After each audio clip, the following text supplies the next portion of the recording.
Assalamu alaikum. Welcome to Ilaj Online Private Limited. This is me doctor Abira Ali and I am a gynaecologist. आज आपके साथ मैं topic discuss करने वाली हूँ ब्रेस्ट फीडिंग के फ़ायदे. ब्रेस्ट फीडिंग के बहुत सारे फ़ायदे होते हैं मदर के लिए भी और बेबी के लिए भी. इससे उनकी फ़िज़िकल इमोशनल हेल्थ अच्छी होती है और इकोनॉमिकल आस्पेक्ट्स के हवाले से भी ब्रेस्ट फीडिंग बहुत ही फ़ायदेमंद है. तो एक एक करके हम बेनिफिट्स देखते हैं. पहले हम देखते हैं कि बेबी को ब्रेस्ट फीडिंग के फ़ायदे क्या हासिल होते हैं. ऑप्टिमल न्यूट्रिशन नंबर 1, यानी कि ब्रेस्ट मिल्क से एक प्रॉपर न्यूट्रिशन मिलती है बेबी को, जिसकी वजह से जो उसकी डेवलपमेंटल नीड्स होती हैं वो पूरी हो जाती हैं और बेबी की ग्रोथ अच्छी होती है. नंबर 2 पर है बूस्ट इम्यूनिटी.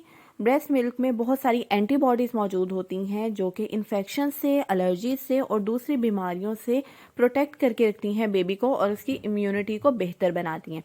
नंबर 3 पर है डाइजेस्टिव हेल्थ. तो ब्रेस्ट मिल्क को डाइजेस्ट करना आसान होता है as compared to formula milk, जिसकी वजह से कॉन्स्टिपेशन और डायरिया जैसे मसले बहुत कम होते हैं उन बच्चों में जो कि अपनी माँ का दूध पीते हैं. नंबर 4 पे है कि रिड्यूस रिस्क ऑफ डिजीज़. तो जो ख़वातीन अपने बेबीज़ को ब्रेस्ट फीड करवाती हैं, इससे उनमें जो क्रोनिक कंडीशंस होती हैं जैसे कि एस्थमा, मोटापा, डायबिटीज़ और सडन इन्फेंट डेथ सिंड्रोम, जो बच्चों की अचानक से डेथ हो जाती है बगैर किसी पर्टिकुलर रीज़न के, इस चीज़ का बहुत कम रिस्क रह जाता है ब्रेस्ट फेड बच्चों में. तो नेक्स्ट है कि ब्रेन डेवलपमेंट.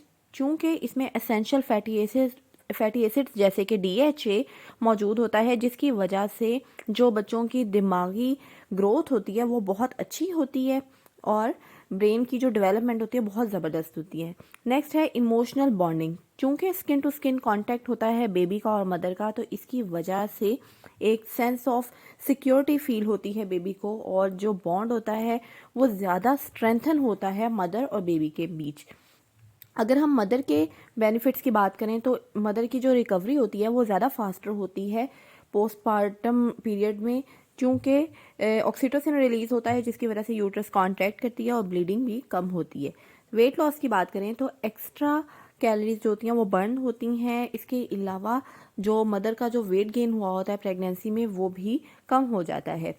नेक्स्ट है कि रिड्यूस रिस्क ऑफ डिजीज़. जो ख़वातीन अपने बेबीज़ को ब्रेस्ट फीड करवाती हैं तो उनमें ब्रेस्ट कैंसर का, ओवेरियन कैंसर का, टाइप 2 डायबिटीज़ का और ऑस्टियोपोरोसिस जैसी बीमारी का रिस्क कम हो जाता है.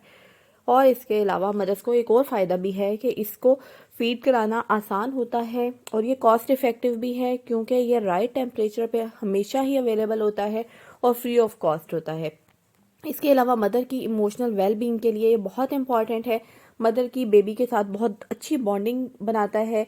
और इसके अलावा जो पोस्ट पार्टम डिप्रेशन जैसे मसले हैं, जैसे मैंने आपको गाइड किया था, तो ये भी बहुत कम होते हैं. तो सोसाइटी के लिए भी ये बहुत इकोनॉमिकल है, तो उसके लिए भी ये एक अच्छी चीज़ है. तो ब्रेस्ट फीडिंग रिकमेंडेड है, पर्टिकुलरली पहले 6 महीनों में रेगुलरली कंटिन्यूड ब्रेस्ट फीडिंग करवानी है और 2 सालों तक आप इसको कॉम्प्लीमेंट्री फीडिंग के तौर पे यूज़ कर सकते हैं. अल्लाह हाफिज़.